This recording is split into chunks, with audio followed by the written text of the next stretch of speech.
tomar 2 minutinhos, aproveitar tudo que Jorge tem falado, talvez o momento mais oportuno seja agora.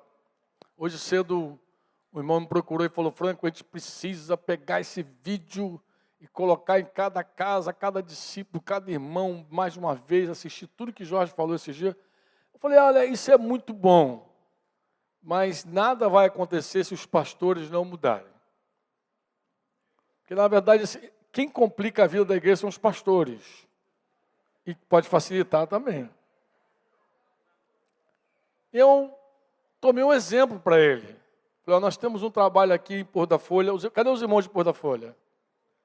Ih, tá até juntinho ali. Fica de pé aí, assim, pra gente. Fica de pé a galera de Porto da Folha, para que Jorge conheça vocês. Tem mais gente ali. Porto da Folha ali. Falei: eu vou aproveitar a carona aqui para marcar vocês também. Senta aí. Pode sentar.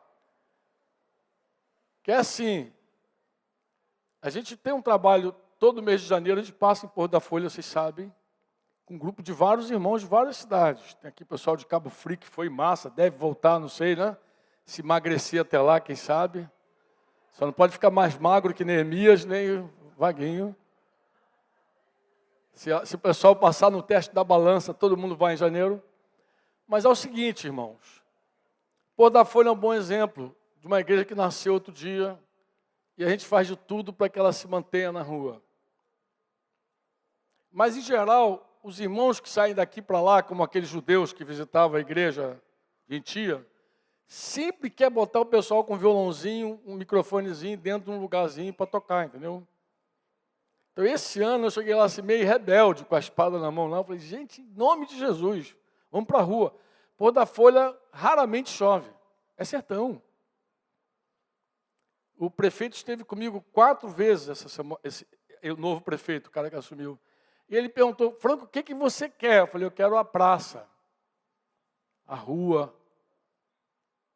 E os irmãos que ficam lá o mês, eles ficam ativos, acesos. É verdade ou não é verdade? Quem foi lá diz amém? Fica ativo, fica aceso, porque é tudo isso que o Jorge está falando. Eu acho que os irmãos viam um filme passando. Porque é a igreja mais nova que a gente tem hoje em relacionamento, que foi a mais nova que a gente plantou. Então está na rua. Então, quem acaba de verdade atrapalhando são os pastores. É misericórdia mesmo. Porque os pastores, em geral, eles têm uma necessidade muito grande de juntar a galera dentro de uma casinha, entendeu? Dando um prédiozinho, um púlpitozinho. Então, essa é a carga. Então, eu queria dar um conselho final, assim, para fechar o baú. Qual o conselho? Pega tudo isso que Michan está falando aqui, vamos nós assistir. Nós estudar e nós orarmos. Para quê? Para também a gente não sair fazendo qualquer coisa de orelhada. Tem um ensino muito antigo desses irmãos, que eu acho que serve para essa hora também. Qual é? Não se constrói uma ponte, ou melhor, não se destrói uma ponte velha sem antes construir uma ponte nova. Está correto, Jorge? Porque assim, os pastores precisam sentar, orar, jejuar, buscar de Deus a estratégia certa para a gente não explodir uma estrutura sem ter uma nova, viva, funcionando eficazmente. Porque esse filme a gente já viu. Todas as vezes que Deus nos desafiou a mudança, alguns mudaram com sabedoria e graça, enquanto outros se perderam no caminho, no afã de querer fazer algo para Deus. Então a coisa mais importante não é fazer algo, é ouvir a voz clara de Deus e obedecer. É isso que eu queria falar. Obrigado, Jorge, pela estar tomando aqui seu tempo aqui. Tá, amados? Estamos na boa? Vamos orar? Papai, mais uma vez nós queremos te agradecer pela vida do Jorge, papai. Na verdade, a gente não se cansa, Senhor, de te agradecer por esse homem, Senhor, pela vida do Jorge, que tanto nos abençoa, Senhor, e nos edifica. Senhor, nós vemos claramente, Pai, a tua graça na vida dele, a presença do teu Espírito nele, na sua família, sua esposa. Obrigado, Pai, por nos conceder conhecê-lo, receber da vida dele, reconhecer na vida dele, Senhor, autoridade. Obrigado, Pai, obrigado, porque poderia não ter sido assim, mas aprove a Ti que fosse assim, Senhor. Isso tanto nos faz bem, Senhor, tanto nos faz bem. Queremos Te encomendar mais uma vez o Teu Filho a Ti, inspira ele poderosamente, Senhor. Renova a unção sobre ele, em nome de Jesus, para que ele, debaixo dessa unção, debaixo dessa graça, ele quebre o nosso jugo, Pai. E nos liberte, Pai, de todo o peso, de toda a religião, de tudo aquilo que não é Teu, Pai. Em nome de Jesus nós oramos, Pai. Amém.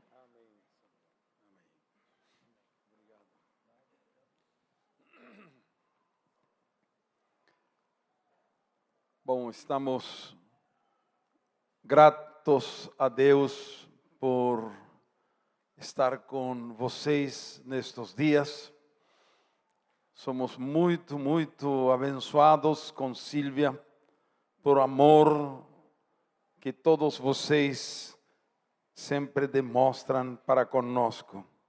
Estamos gratos a Deus por esta comunhão que temos durante tantos anos com nossos queridos irmãos, os pastores de aqui, e louvamos ao Senhor por estes dias também. Eu creio que o que os irmãos recentemente cantaram com aquela canção do CD é um bom resumo de todo aquilo que Deus quer fazer. Amém? E nós cantamos também com alegria. Se Deus permitir, estaremos aqui de manhã, já com a reunião geral da congregação que se reúne aqui. Todos os que não vão voltar já às suas casas esta noite, ou amanhã cedo, estão convidados também.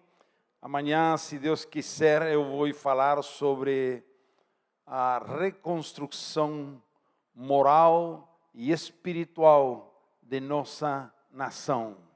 A reconstrução moral e espiritual de nossa nação, ou desta nação de Argentina, de todas as nações. Então, como alguns já amanhã não estarão, nós queremos a todos cumprimentar com muito amor e pedir a vocês também que sempre estejam lembrando de nós em suas orações. Este ano, no mês próximo, maio, dia 14, estaremos viajando.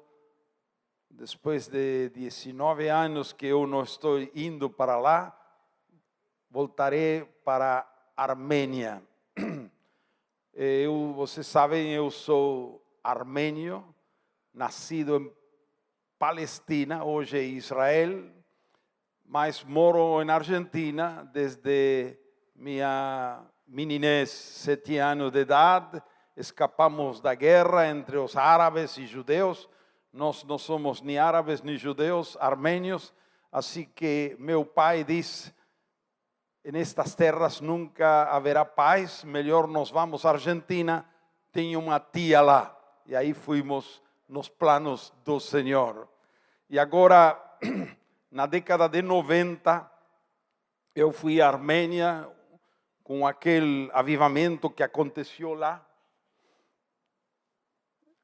4 vezes esteve lá ensinando a palavra em seminários intensivos de 15 dias para bispos, pastores e diáconos.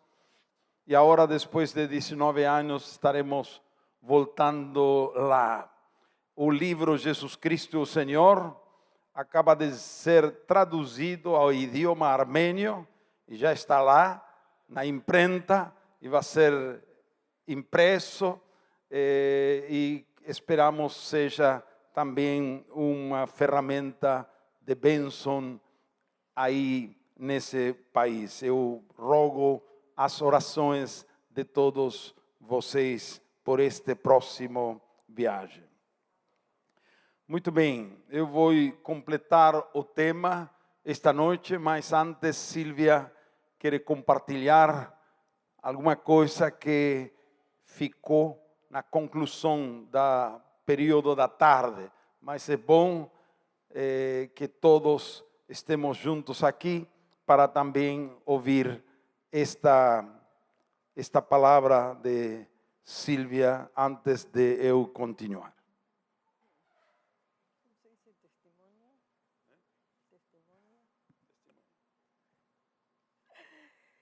Mas bem, o que eu quero dar para vocês é um testemunho. Eu sempre sabia que devia orar todos os dias, mas sendo uma esposa e mãe de 5 meninos, nunca achava o tempo. Depois cresceram, casaram, os netos, e ainda eu também não achava o tempo para dedicar-me à oração, porque eu sou muito ativa, sempre fazendo coisas, trabalhando. Então, fiquei tão mal por isso e não sabia o que fazer. E um dia eu pensei uma coisa que ia fazer.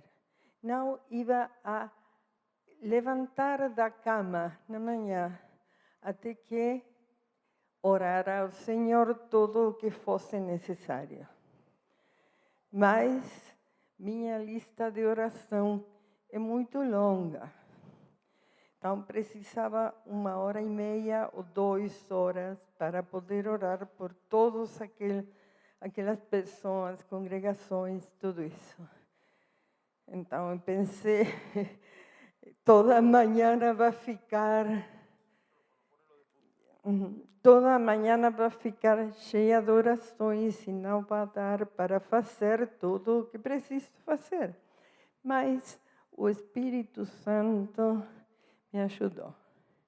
Ele me acorda bem cedo, 5h30, 6 da manhã. Então consigo orar e levantar para as 8 da manhã. Agora, por que estou dizendo isso? Porque é muito importante para todos nós ter um tempo fixo, todos os dias, para orar, interceder por os irmãos, por a igreja, por os pastores, por as pessoas que estamos tentando evangelizar. Então, não é algo que podemos fazer ou não fazer, é algo que temos que fazer. E cada um precisa encontrar o horário, talvez cedo de manhã, talvez à noite, ou talvez em algum momento do dia que tem 1 hora, pelo menos 1 hora ou 2, para dedicar a orar. Porque a igreja não vai avançar muito se não tem um grupo de irmãos orando, intercedendo, apresentando-se ante o Senhor com as petições. E eu animo as irmãs maiores, mais velhas, que temos mais tempo, porque temos criado os filhos e tudo isso, a dedicar-se à oração. E os irmãos que estão aposentados também têm mais tempo. E os jovens têm que fazer o tempo para orar. Nós precisamos de orar, porque o inimigo não vai deixar a obra de Deus avançar. Ele está disposto a fazer qualquer coisa. Então, nós temos que lutar em oração e apoiar aqueles que estão fazendo as coisas e estar ali cada dia, cada dia, cada dia.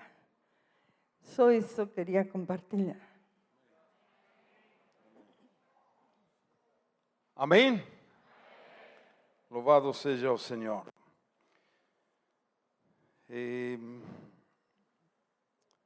Muito bem.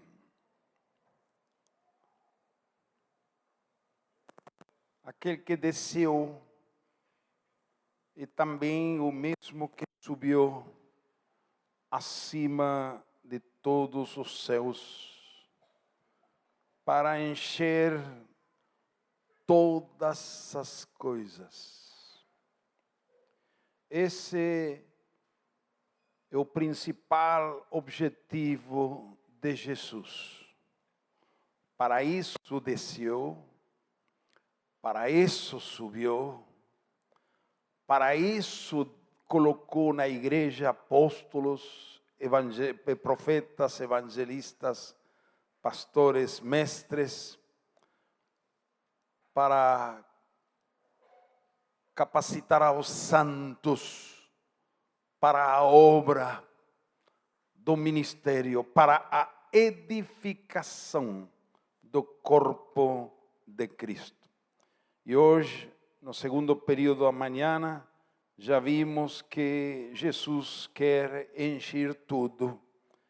E para alcançar seu objetivo, Jesus tem uma estratégia e vai cumpri-la através de seu corpo, que é a igreja. O corpo produz corpo. O corpo trabalha para a edificação do corpo de Cristo. E já temos também lido que cada um de nós, os membros do corpo, temos uma graça recebida para uma função, ser obreiros, ministros na edificação da igreja, a edificação do corpo de Cristo. Definimos hoje a igreja como uma obra em construção. E aqueles que têm construído casas ou alguma casa sabem que para a construção de um edifício é preciso 3 coisas muito importantes. A primeira, já vimos hoje, que constantemente cheguem novos materiais, tijolo, areia, cimento, cal, pedra, ferro, madeira, água, tem que estar chegando. E isso corresponde ou equivale à evangelização, nesta metáfora, neste exemplo de uma obra em construção. A evangelização torna possível que constantemente cheguem pessoas novas a Cristo.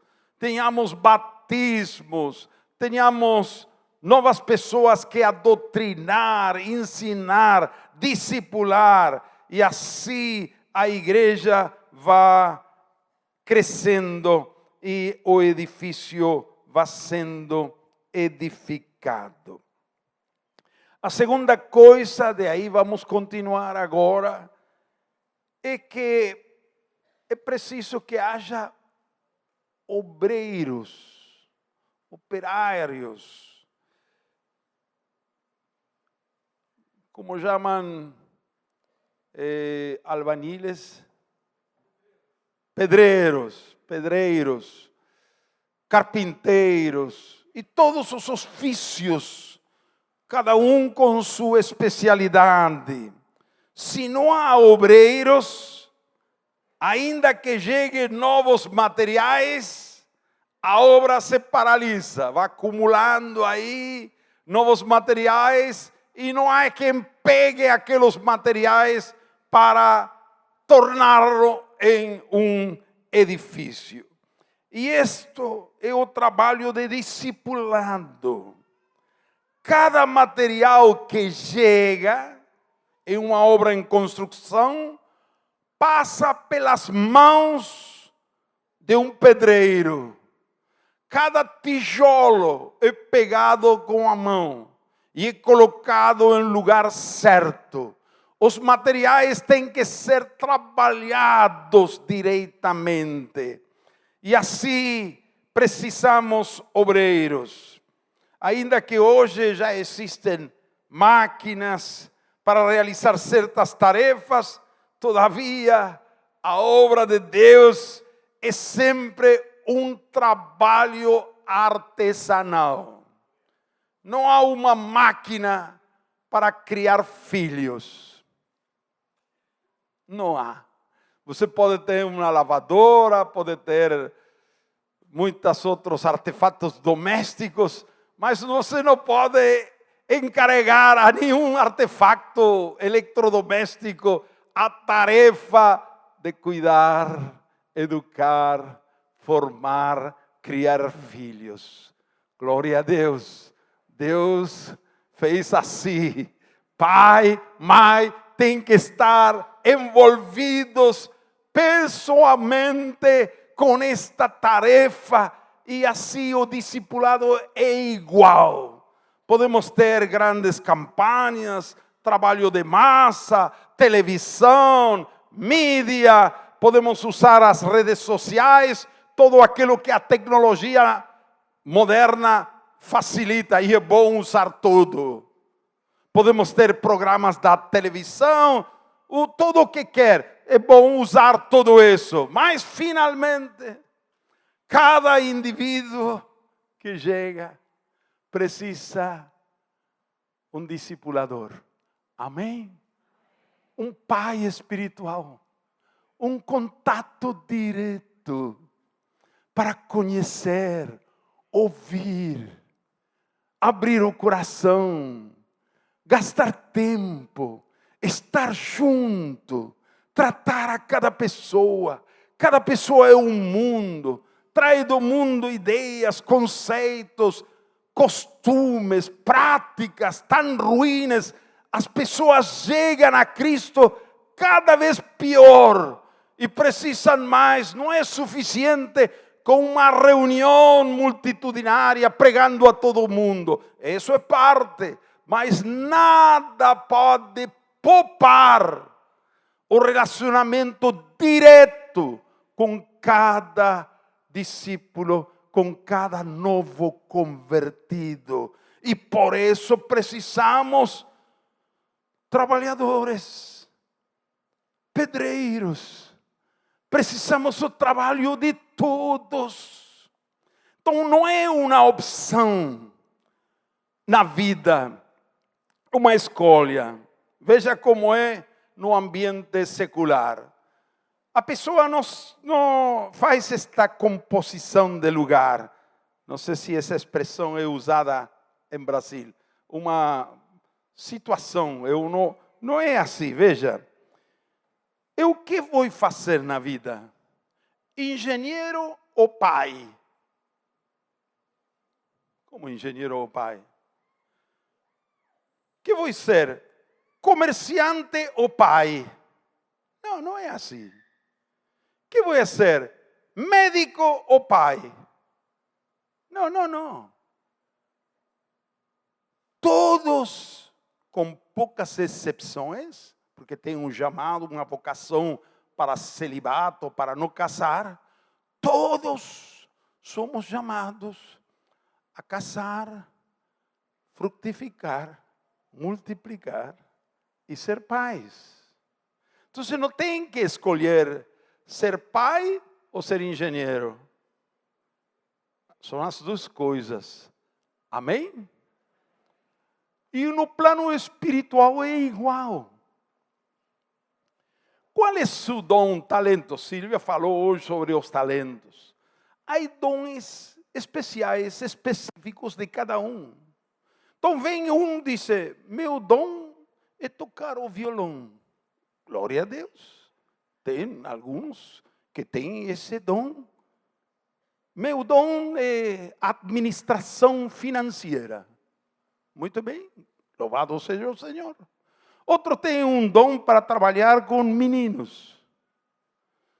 E assim podemos falar de muitos, diversos dons, talentos que Deus reparte a cada um. Mas não é somente tocar violão e acabou. Aquele que toca violão, canta, tem que ser pai. Amém? Tem que ter discípulos. Tem que discipular. Aquele que está na administração financeira, glória a Deus por os bons diáconos, administradores, pero também tem que ser pai. Então, há assim dons, talentos específicos para diferentes funções. Mas a reprodução, fazer discípulos, é responsabilidade da igreja toda. Quantos dizem amém? E quando assim entendemos, a obra cresce, se multiplica. Todos somos chamados a ser obreiros. Porque a seara é grande. E os ceifeiros são poucos. Cada novo discípulo necessita ser conhecido, amado, ouvido, atendido, curado, batizado, ensinado, aconselhado, ministrado, animado, coberto com oração, integrado à igreja, até que seja cheio de Cristo e se transforme também em um obreiro do Senhor. E este é um trabalho artesanal. Amém? Não há uma máquina para fazer isso. Por isso, na estratégia de Deus, Ele envolve a todos seus filhos para esta tarefa, para a edificação do corpo de Cristo. Então, a edificação precisa evangelização, novos materiais e discipulado. Trabalhar com cada convertido para sua formação e edificação. Não há nada mais triste do que ver uma obra em construção paralisada. E isto acontece, já seja por falta de materiais novos, ou por falta de obreiros. E às vezes por falta das duas coisas. No plano natural, isso tem que ver com dinheiro. Se não há dinheiro, a obra para. E é triste ir a uma obra em construção e ver as paredes estão na metade. Você vai depois de um mês, 2 meses, nada progrediu, tudo está no mesmo nível, as paredes não subiram mais, está paralisada. Tem que progredir, tem que avançar.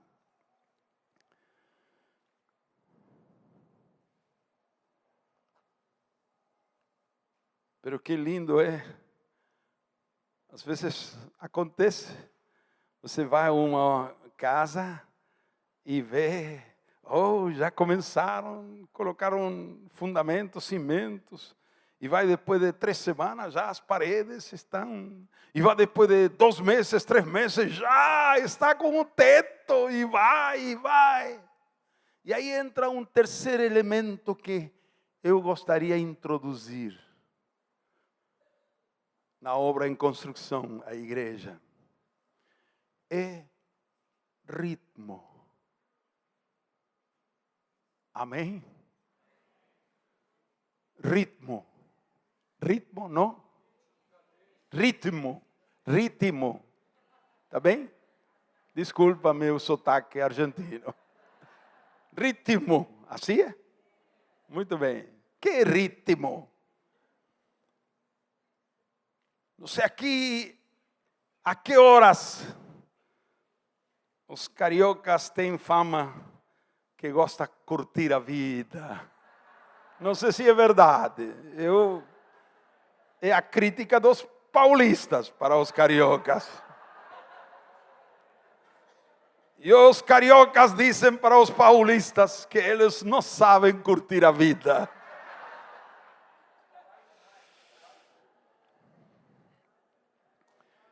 E quem me contou estas coisas foram os cariocas, não os paulistas. Mas, voltando, deixando as piadas.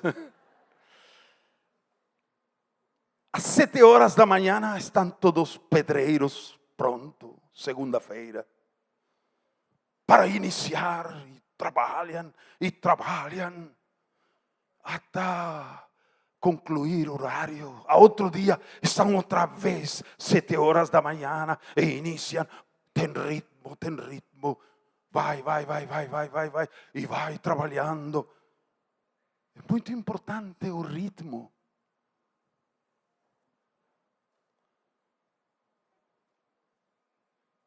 E a Bíblia fala que assim eram na igreja de Atos.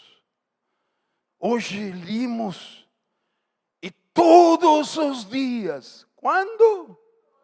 Todos os dias. No templo e nas casas. Não cessavam, não paravam de ensinar e pregar a Jesus Cristo. Isso é ritmo.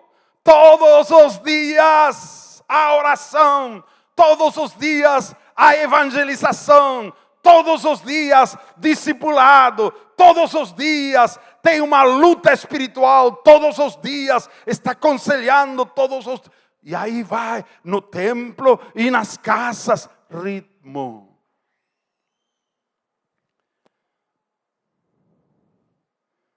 Isso é o que Deus quer para a sua igreja. Amém? Se nós pregamos o Evangelho uma vez cada mês e meio,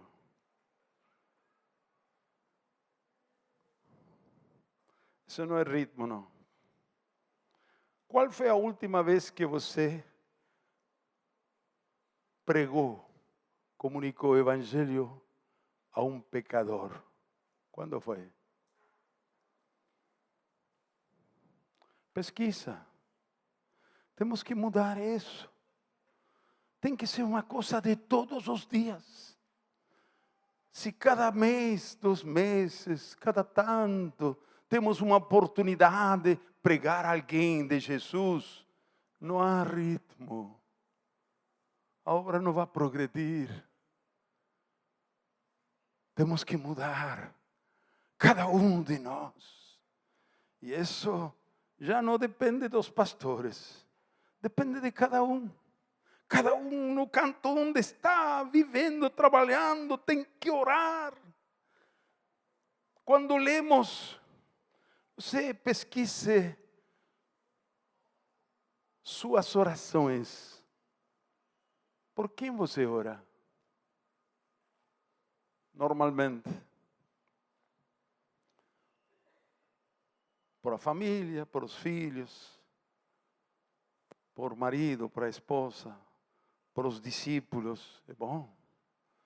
Por os pastores, por algum irmão que está passando algumas provas. Isso é bom, é bom. Mas em sua lista tem que haver muitos nomes de incrédulos. Muitos. Quando nós lemos 1 Timóteo capítulo 2, quando Paulo diz: exorto ante todo que se façam orações, rogativas, petições e ações de graças. Por quem? Por quem? Todos os homens. Mas normalmente pulamos essa frase, todos os homens, e vamos ao segundo versículo. Por os que estão em eminência, por os reis, magistrados, também. Mas a primeira frase é por todos os homens. Nossas orações cotidianas, nossa lista de oração tem que incluir pessoas que não são de Cristo. Orar por eles, pedir ao Senhor alguma palavra, alguma revelação, alguma oportunidade de comunicar. Isso nos vai focar bem na direção que Deus quer. Ritmo na oração, evangelização, discipulado. Tem que haver ritmo, e isso cria uma dinâmica de fé, de ânimo, de alegria, de entusiasmo. Aquele que pregou, orou e Deus operou e fez um milagre, volta dizendo: oh, aquela pessoa abriu o coração, orei por ele, fui com um irmão e Deus curou. Aquele outro cara estava sem trabalho e oramos para que Deus abra a porta para trabalho e agora tem emprego. E aí vai, esse ritmo é o que Deus quer para todos nós, em oração, evangelização, discipulado. Quantos dizem amém? Muito bem. Agora, então, para progredir na obra, precisamos, na obra em construção, 3 coisas: materiais novos, evangelização, obreiros, discipulado e ritmo. Amém? Agora vamos voltar um pouco a esta frase-chave: a capacitação dos santos. Os ministérios, pastores, presbíteros, apóstolos, profetas, evangelistas, estão colocados estes dons especiais para capacitar aos santos para a obra. Então eu quero señalar que essa capacitação inclui basicamente, a capacitação básica, 4 coisas. Primeiro, temos que capacitar ou treinar aos santos para a evangelização. Todo mundo tem que aprender a comunicar o evangelho aos perdidos. Que tem que ter clareza, compreender que é o reino. Tem que ter clareza sobre que é o pecado, que é o arrependimento, que é o novo nascimento. Tem que ter clareza. Que é o batismo, e não só o que, sino como levar a uma pessoa a entregar sua vida a Jesus. Todos têm que ser capacitados nestas coisas simples. Pregou e uma pessoa abre o coração à palavra, quer mais. E agora o que vai dizer? O que vai comunicar? Como conduzir a uma pessoa a arrependimento? Então, todos têm que ser capacitados para isso. É simples, não é uma coisa difícil. A capacitação é para isso, para a evangelização. Confessar a Jesus como Senhor. Pablo disse com clareza: se confessares com tua boca que Jesus é o Senhor e creres em teu coração que Deus o levantou dos mortos, serás salvo. E esse comunicar o senhorio de Cristo tem que ser com graça, tem que ser com unção, tem que ser com fé. A pessoa que comunica tem que crer que se este homem, esta mulher, se arrepende e confessa a Jesus como Senhor, Deus vai descer e vai mudar sua vida. Amém? E isso, a melhor maneira de capacitar, não é dando aulas, sino levando aqueles que estamos capacitando conosco na tarefa. Quando nós fazemos essa tarefa de evangelização, eles também vão aprender. Tem aula e tem campo. E assim temos que ensinar sobre o batismo em águas e levar a pessoa a batizar, e o batismo do Espírito Santo. Essa capacitação básica. Veja bem, Saulo era um perseguidor dos cristãos. E aí Jesus apareceu a ele. Parece que nenhum irmão tinha coragem de pregar a Saulo, e teve que vir Jesus em pessoa. E aí,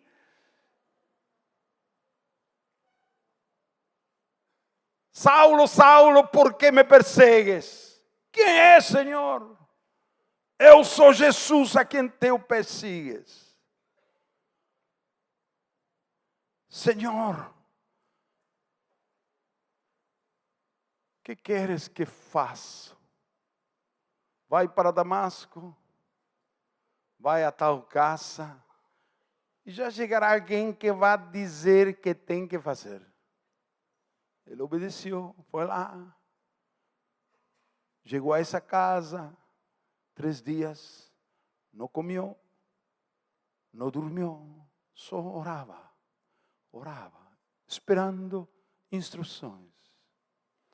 Chega, não um pastor, um discípulo, chamado Ananias, enviado por o Senhor.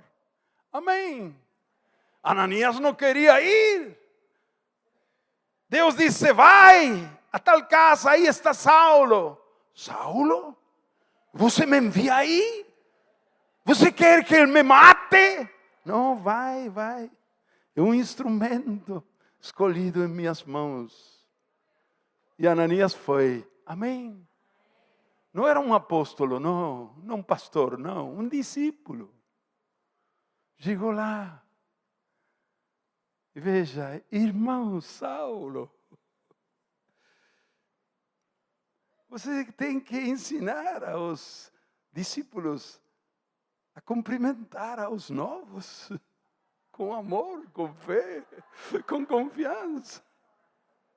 Irmão Saulo, o Senhor que se te apareceu no caminho me enviou.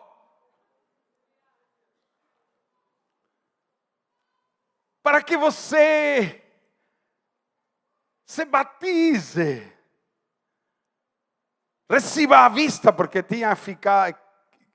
ficou cego, e seja cheio do Espírito. Um discípulo. Todos têm que saber ministrar aos novos. Arrependimento, fé em Jesus como Senhor, batismo do Espírito Santo, cura. Tem que saber. Não é difícil, não. Imagina, Pedro nunca tinha feito isto. No dia de Pentecostes, quando ele se levantou e pregou a Jesus, primeiro querigma que é pregado, e conclui dizendo a este que vós crucificasteis, Deus o fez Senhor e Cristo. E a multidão ouviram essa palavra, entraram em desespero. Então, aquele que há poucas semanas nós crucificamos, era o Messias. Misericórdia a nós.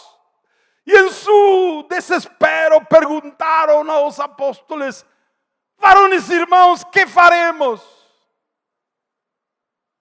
Pedro já sabia que tinha que responder. Número 1, 2, 3. Simples. Arrependei-vos, cada um de vós, e batize-se em nome do Senhor Jesus Cristo para perdão de pecados, e recebereis o dom do Espírito Santo. Amém?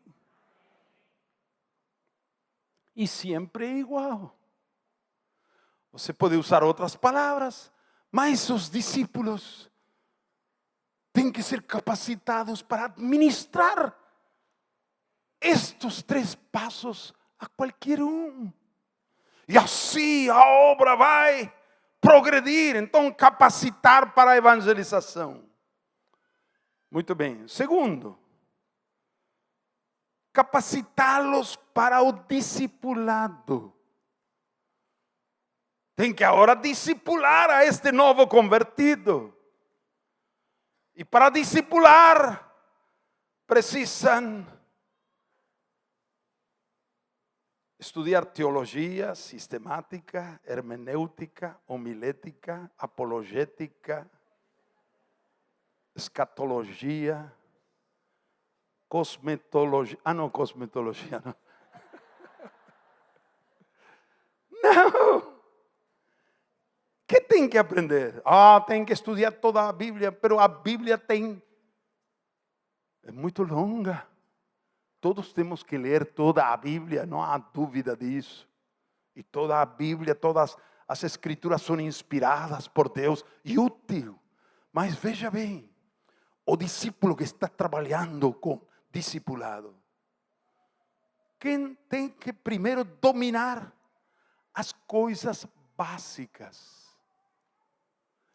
Na medida que ele progrede na obra, vai acrescentar-se o conhecimento da palavra. Quais são as ferramentas básicas para um discipulador? 2. Querigma e didaquê. 2. Que é querigma? Que é didaquê? São 2 palavras gregas. E para explicar o que vou dizer assim. A palavra de Deus chega a nós com 2 modalidades. Uma como mandamentos. Outra como verdades. Mandamentos e verdades. Por exemplo, ama a tu próximo como a ti mesmo. Que é? Mandamento ou verdade? Mandamento. Filhos, obedecei a vossos pais. Que é? Mandamento. E assim podemos acrescentar outros. Mas se eu declaro, Cristo morreu por nossos pecados. Que é? Verdade. No princípio era o verbo, e o verbo era com Deus, e o verbo era Deus. Que é isso? Jesus Cristo é o Senhor. Que é? Então é simples. O discipulador tem que distinguir mandamentos, tudo está aí, e verdades. Todos esses mandamentos, o Novo Testamento chama didaquê. E a suma de todas as verdades vinculados com Cristo, referenciando-se a Cristo, se chama querigma. Muito bem. A palavra didaquê, em nossa Bíblia portuguesa, está traduzida por doutrina ou ensino. Jesus ensinava, em grego diz didaquiava, aportuguesando a palavra. E ao final de seu ensino, o Sermão da Montanha, disse: e a multidão se maravilhava de sua doutrina. Didaquê. Aí dice didaquê em grego. Então, o que é Sermão da Montanha? Não resistas ao mal, al que te fire em uma face, apresenta outra. Amai a vossos inimigos. São mandamentos. A soma desses mandamentos é a doutrina. E a soma das verdades é querigma. E os discípulos têm que ser treinados muito bem com essas duas coisas. Os mandamentos revelam a vontade de Deus para todas as pessoas. O querigma revela a Cristo e a obra de Cristo. Amém? A didaquê me ensina que devo fazer, como agir, qual tem que ser minha conduta. E o querigma revela quem é Jesus. E revela o que Jesus fez por mim, a pessoa e a obra de Cristo. E não é complicado, não. Isso que temos que, é a parte substancial, prática. São as duas ferramentas que nós precisamos. O discípulo novo precisa conhecer a vontade de Deus para a sua vida. O discípulo novo precisa conhecer a Jesus. O mandamento exige obediência. E a verdade exige fé. O mandamento tem que ser obedecido. E a verdade tem que ser crido. Creído ou crido? Crida. Crida. A verdade tem que ser crida. E assim o discípulo novo é edificado. Com fé, na verdade, e obediência aos mandamentos. E isto vão trabalhando juntos. E isso o que nós temos que capacitar. A didaquê não é um tema longo, interminável. Não tem 1200 capítulos. Não. Jesus falou, ide fazer discípulos. Como? Batizando. E logo depois, ensinando. Didaqueando. Didaqueando o quê? A que guardem todas as coisas que eu tenho mandado. Então, para discipular, temos que ensinar a guardar, a obedecer os mandamentos do Senhor.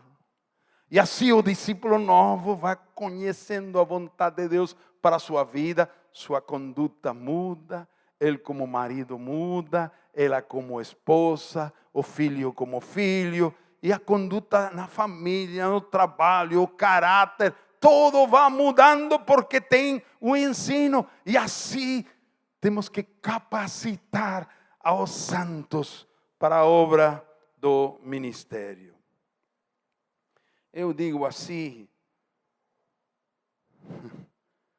se Jesus disse ensinando a que guardem todo é um currículo completo. Tem começo e tem fim. É um corpo concreto. O professor que está ao frente de uma aula de alunos sabe qual é o currículo que tem que ensinar. Tem um programa de ensino que inicia aqui e acaba aqui. Está definido. Não é assim, aberto, solto. Não, está definido. E você pode encontrar quase o 90% da didaquê em 10 capítulos da Bíblia, do Novo Testamento. 10 capítulos. Quais são? Mateus 5, 6, 7, já tem 3. Efésios 4, 5, 6. Os primeiros 3 capítulos de Efésios é querigma, não há mandamentos. Há verdades, verdades, verdades. Revela Cristo, propósito eterno do Pai, revela. E os segundos 3 capítulos restantes, 4, 5, 6, é didaquê. Já temos 6 capítulos. E os outros podemos dizer Romanos capítulo 12, 13, 14, 15. 4 capítulos mais. Já tem quase tudo. Pode acrescentar, porque outros são repetições destes mandamentos. Então não é assim uma coisa muito longa. E também o querigma não é também uma coisa assim interminável. Está no Novo Testamento. Há capítulos fundamentais que revelam quem é Jesus. João capítulo 1, Filipenses capítulo 2, Colossenses capítulo 1, Hebreus capítulo 1, revelam. João, o Evangelho de João capítulo 1, já falei. Aí está quem é Jesus. E o discípulo tem que crer. Agora eu falei, para completar.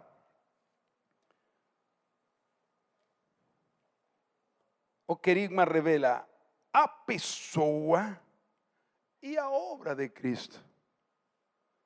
Quem é Jesus? E qual é a sua obra? Então, quando falamos da obra, veja bem, esta obra de Cristo é assim. A obra de Cristo por nós na cruz, o que aconteceu lá. Cristo morreu por nossos pecados. Isso é querigma. Ele é o Cordeiro de Deus que tira o pecado do mundo. É querigma. Sabendo isto, que nosso velho homem foi crucificado juntamente com ele. É querigma. E assim podemos continuar.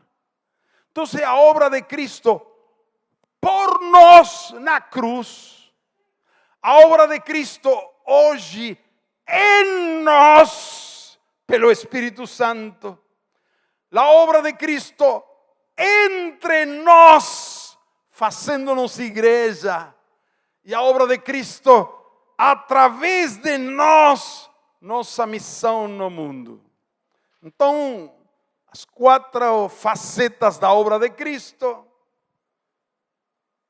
A primeira era a redenção, a segunda, a obra do Espírito Santo em nós, a terceira, a igreja, e a quarta, nossa missão no mundo. A obra de Cristo por nós, redenção, em nós, Espírito Santo, entre nós, igreja, através de nós, missão. E precisamos que os discipuladores, tenham clareza sobre estas coisas básicas. Então, quando vão lendo a Bíblia, não estão perdidos entre tantas páginas. Eles têm clareza, têm revelação, têm conhecimento que didaquê, que querigma, e vão assim crescendo e desenvolvendo. Amém? Muito bem. Na capacitação básica, capacitá-los para a evangelização, capacitá-los para o discipulado. Tem dois mais, mas vou ser mais breve. Os discípulos têm que aprender a mover-se nos dons do Espírito Santo. 1 Coríntios capítulo 12. Tem que ser treinados, capacitados e levados à prática, a mover-se, a agir na dependência do Espírito Santo. Isso também é fundamental na tarefa da evangelização e do discipulado. E finalmente, que os discípulos têm que aprender a servir segundo seus dons.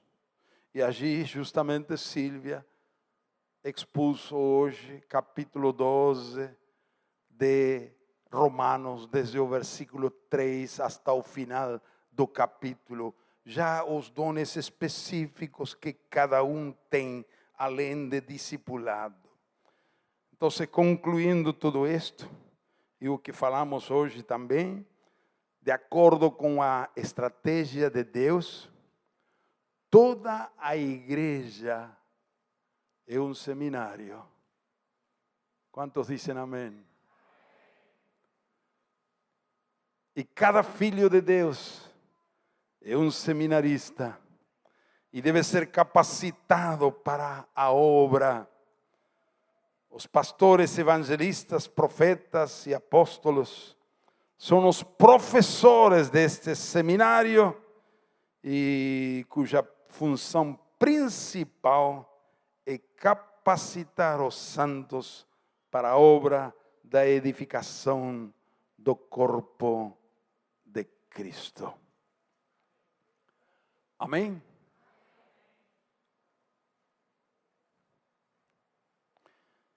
Na conclusão, eu estou declarando aqui, creio que todos os que aqui estamos temos o vivo desejo de sermos a igreja que Deus quer.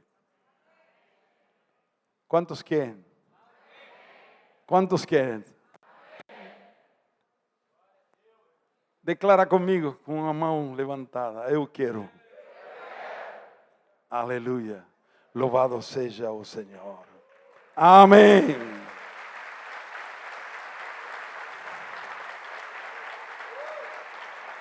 Aleluia.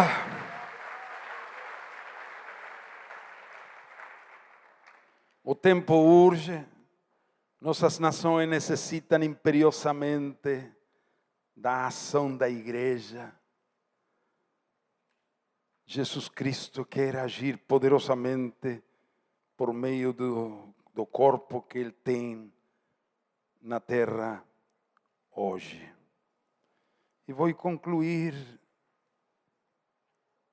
com um apelo.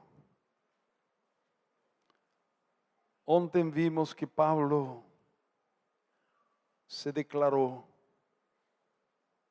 diácono da igreja potencial. Lembram texto de Colossenses, quando disse do qual eu fui feito ministro, a palavra em grego é diácono. De que igreja? Aquela igreja potencial. Eu gostaria hoje fazer este apelo a você, a cada um de vocês, com todo o meu coração. Deus quer que hoje você se declare diácono, diaconisa da igreja potencial. Amém? O que significa? Um servidor de aquela igreja que ainda não é. Também servimos a igreja que é. Mas hoje o apelo é este. Queremos colocar nossa vida e declararmos diáconos, diaconisas da igreja que não é. Amém? Donde você vai começar a enxergar aquela igreja potencial. Vai orar por aqueles que ainda não estão em Cristo. E você cada dia vai orar e vai estar vigiando, procurando ser diácono. Escuta, isso significa que você vai cumprimentar pessoas em sua vizinhança que antes não cumprimentava. Vai sorrir a pessoas que você não conhecia. Vai aproximar e vai dizer alguma coisa com amor, com graça, ou um simples Deus te abençoe. Amém? Já começou a tarefa. Louvado seja o Senhor. No nosso encontro ano passado ou antepassado, vejo um casal de Paraguai e ela disse: eu orava por todos as vizinhas de minha quadra. Deus me dá uma oportunidade para chegar a eles. Como faço? Ela estava orando e queria, e Deus mostrou. Disse a ela: faz um bolo e vai à tua vizinha. Dizer: vizinha, eu fiz um bolo ontem. Isso foi muito bom, gostoso. Eu quero presentear a você este bolo. E assim iniciou, orando por ela. A vizinha ficou. De aí a poucas semanas, estava orando com ela. Essa vizinha entregou sua vida a Jesus.